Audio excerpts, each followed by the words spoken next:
ગીર સોમનાથના કોડીનારના મઢ ગામે વિદ્યાર્થીઓ રસ્તે બેસવા મજબૂર થયા। પ્રાથમિક શાળાના બાળકો રસ્તા પર બેસીને અભ્યાસ કરવા માટે મજબૂર થયા છે। શાળા નજીક આવેલી ખાનગી કંપનીના કારણે થતા પ્રદૂષણને લીધે વિદ્યાર્થીઓ મજબૂર બન્યા। તંત્રને અનેકવાર રજૂઆત છતાં કંપની સામે શૂન્ય કાર્યવાહી। પ્રદૂષણને લીધે બાળકોના અભ્યાસમાં વિક્ષેપ પડી રહ્યો છે। પ્રાથમિક શાળાના બાળકો આખરે અભ્યાસ માટે રસ્તા પર બેસવા મજબૂર બન્યા છે।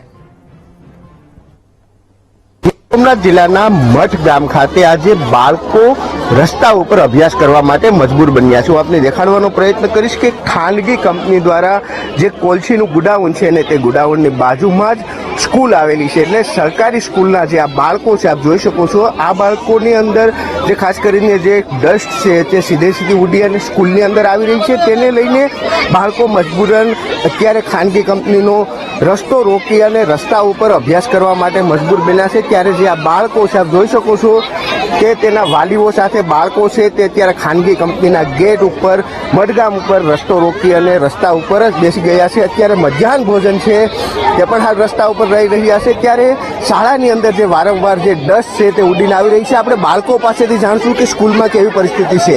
શું નામ? જેનિશા। હે? જેનિશા। સ્કૂલમાં શું થાય છે? આયા શા માટે બેઠા? કોલસી ઉડી રહી છે એટલા માટે। કોલસી ઉડે છે? ક્યાંથી ઉડે છે કોલસી? અંબુજામાંથી।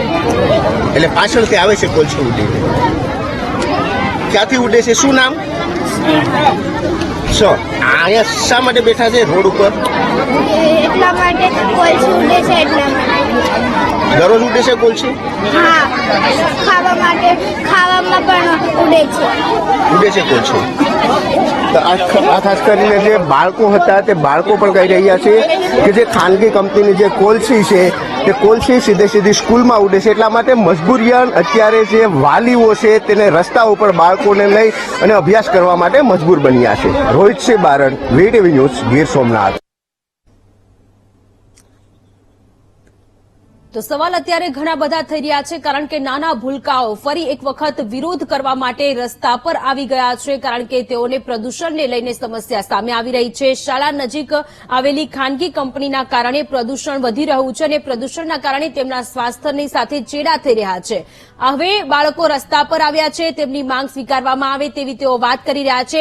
અભ્યાસ પણ એ લોકોએ રસ્તા પર કર્યો, રોડ બંધ કરી દેવામાં આવ્યો છે, સાથે જ મધ્યાહન ભોજન પણ બાળકો રોડ વચ્ચે કરવા મજબૂર બન્યા છે।